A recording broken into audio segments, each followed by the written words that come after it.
Biztos találkoztál már telefonod lépésszámláló funkciójával. Hasznos dolog, ezt meg kell hagyni, de vajon ez minden, amit ma a műszerek tehetnek az egészségedért? A válasz természetesen nem.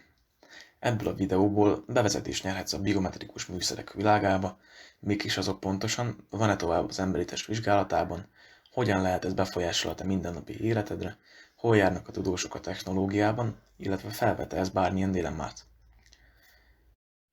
Először is tisztázzuk, hogy mik a biometrikus műszerek. Gyakorlatilag minden az, ami valamilyen módon a test különböző paramétereiről mérést végez, legyen szó pulzusról, testtömegről, a véred oxigén szintjéről.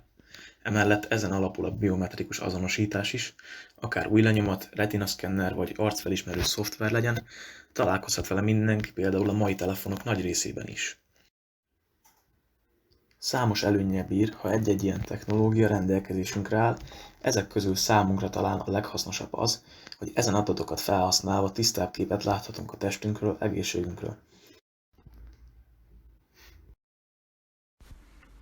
Gyakorlatilag ez két dolgot jelent. Egyrészt jobban oda tudunk figyelni a hétköznapokban, hogy például alszunk eleget és elég jól, vagy nyomon követhetjük a vérnyomásunkat, pulzusunkat, és ezek alapján következtethetünk, hogy milyen területen kell változtatni. A másik ebből következik, mert hogy ezek a műszerek bizony hozzásegítenek minket egyes betegségek korai diagnosztizálásához, ami egyértelműen használatuk legnagyobb előnye. Hosszú távon ezzel a módszerrel meg lehet előzni sok olyan betegséget, amelyek viszonylag ártalmatlanok és jól kezelhetőek, a korai stádiumban sikerül beazonosítani őket. A legelterjedtebb és széles körben felhasznált ilyen eszköz az okosóra vagy okos karkötő. Ezek egy beépített szenzorral a csuklón található ereket vizsgálják. Legfőképpen a keringési rendszer és a szív adatait, de a vérnyomás, a pulzus és a vér oxigén szintjének változásából tudnak következtetni például az alvás mennyiségére és minőségére is. Lépésszámláló is van a legtöbben, mint bármelyik okostelefonban, ami pedig azért hasznos, mert így nyomon tudjuk követni a napi testmozgásunkat. Elsősorban ezek az eszközök telefonhoz kapcsolódva használhatók, amin általában egy ilyen alkalmazáson keresztül ellenőrizhetők a kiszűrt adatok.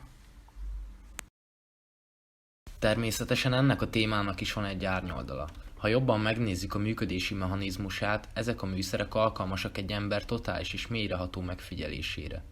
Ha valaki hozzáfér emberek tömegeinek egészségügyi adataihoz, ilyen módszerrel az elég súlyos és elgondolkodtató etikai kérdéseket is felvet. A Neuralink projekt egy érdekes példa arra, hogy milyen dinamikusan fejlődik a tudomány ezen része. A kísérletből láthatjuk, hogy a majom az agyába ültetett szenzorral vagy csippel egy számítógépen keresztül irányítja az előtte lévő monitoron futó játékot. Ezt úgy kivételezik, hogy először elemzik a joystick mozgatása és a majom agy tevékenységének összefüggését, majd ez alapján már egyes agyi aktivitással irányítják a játékot. Persze eközben végigétellel ösztönzik a majmot a tevékenységre.